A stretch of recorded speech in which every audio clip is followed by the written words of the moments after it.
భయపడకుము. నీవు చెప్పిన మాటలు వినబడినవి గనుక నీ మాటలను బట్టి నేను వచ్చితిని. దానియేలు 10:12. భయము లేదుగా, దిగులు లేదుగా, యేసును నమ్మిన వారికి. విడువడు నిన్ను, ఎడబాయడు నిన్ను, విడువడు నిన్ను, ఎడబాయడు నిన్ను. మాట ఇచ్చిన దేవుడు నిన్ను మరచిపోవునా?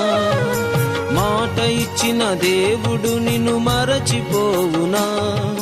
మాట ఇచ్చిన దేవుడు నిన్ను మరచిపోవునా? మాట ఇచ్చిన దేవుడు నిన్ను మరచిపోవునా? భయము